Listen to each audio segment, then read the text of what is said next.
Nous passons à Adrien Quatennens pour une durée de 10 minutes et pour le groupe France Insoumise.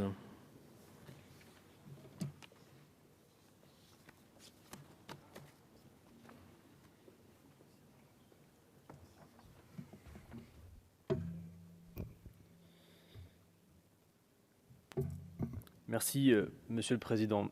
Madame la Ministre, Monsieur le rapporteur, mes chers collègues. Exclusion, maltraitance, invisibilité, manque de perspective, ce sont les mots qui souvent peuvent décrire la condition des personnes en situation de handicap dans notre pays. Que ce soit dès la naissance, à la suite d'accidents ou en raison de maladies invalidantes, près de 12 millions de personnes sont confrontées chaque jour à un quotidien difficile dans une France qu'il faut bien le dire, fait partie des mauvais élèves en ce qui concerne le respect de leurs droits. Notre pays est d'ailleurs régulièrement signalé par les instances internationales en raison des violations répétées des accords internationaux sur le handicap, comme en 2014, pour non-respect du droit des autistes à être scolarisés dans des établissements ordinaires. Il y a quelques jours encore, 2 ONG ont d'ailleurs annoncé leur intention de saisir le Comité des droits sociaux du Conseil de l'Europe en portant une réclamation collective pour non-respect de la Charte sociale européenne. Selon l'Organisation des Nations Unies, le handicap résulte, je cite, de l'interaction entre des personnes présentant des incapacités physiques, mentales, intellectuelles ou sensorielles durables et des barrières comportementales et environnementales. Ce sont ces barrières qui font obstacle à la pleine et effective participation de ces personnes à la société, et non l'inverse. À l'aune de cette définition, ce n'est donc pas une caractéristique des individus que résulte le handicap, mais c'est bien le fruit d'une interaction entre ces personnes et leur environnement. La responsabilité de l'adaptation n'incombe pas aux personnes en situation de handicap et nous ne devons pas réduire cette question à une affaire privée. Les enjeux sont ceux du respect de la dignité, de la liberté et de l'égalité. C'est bien à la collectivité de s'adapter pour permettre à chacune et chacun d'y prendre la place qui est la sienne. L'aide apportée aux personnes concernées n'est aucunement de la charité. Il s'agit de la solidarité, terreau sur lequel notre République sociale est fondée.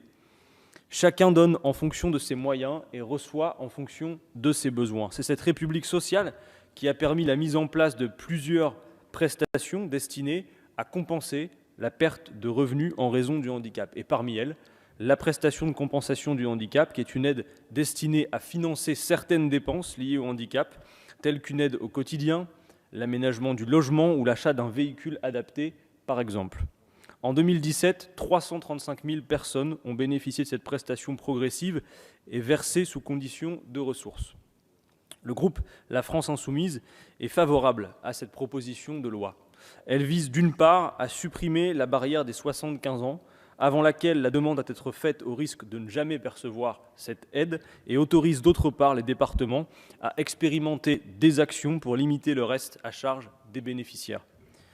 Toutefois, nous n'oublions pas que cette aide peut être menacée par la baisse des dotations aux départements, et le gouvernement actuel n'entend pas revenir sur ces diminutions et continue au contraire, nous le déplorons, d'aggraver la situation en pratiquant des coups de rabot sur le budget des collectivités territoriales.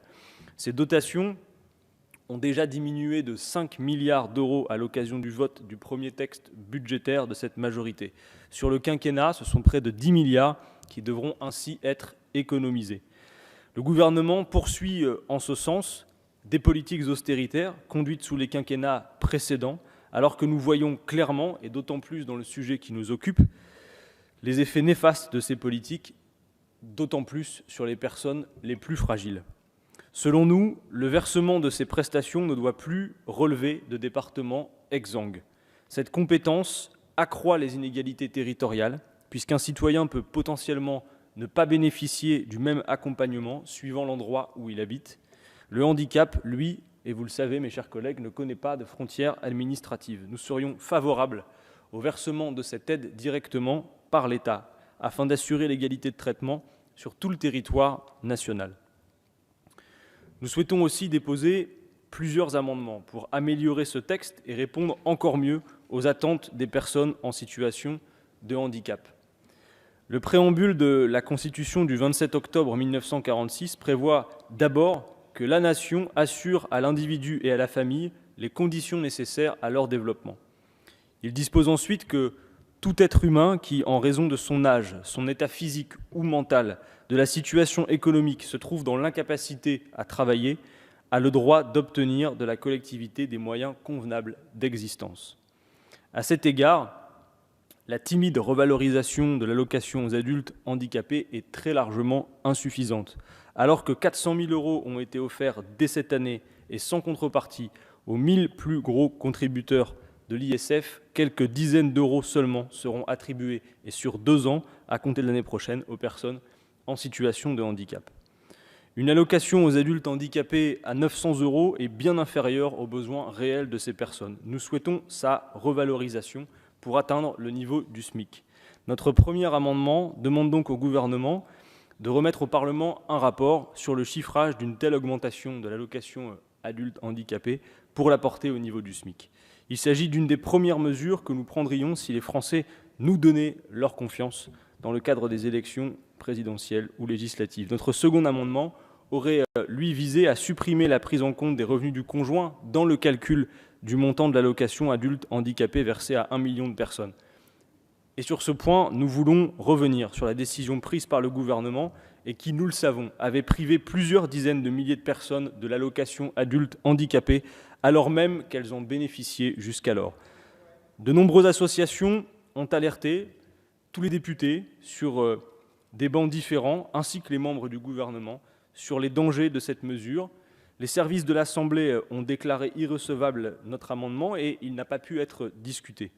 Mais nous pensons qu'il est urgent de rétablir la situation et nous souhaitons que le gouvernement agisse en ce sens. Nous pensons que les alertes nombreuses et la publicité de nos débats pourront vous convaincre du bien fondé de cette demande. La volonté politique a clairement manqué. La République a délaissé toute une frange de la population, faisant des personnes en situation de handicap des citoyens de seconde zone et méprisant leurs droits, parfois les plus élémentaires. L'universalisme républicain accorde pourtant des droits égaux à toutes les personnes, en ayant pour seule considération que leur qualité d'êtres humains. C'est ce grand principe qui fonde notre action, sur la base de l'article 1er de la Déclaration des droits de l'homme et du citoyen du 26 août 1789. Les hommes naissent et demeurent libres et égaux en droit. Je vous remercie.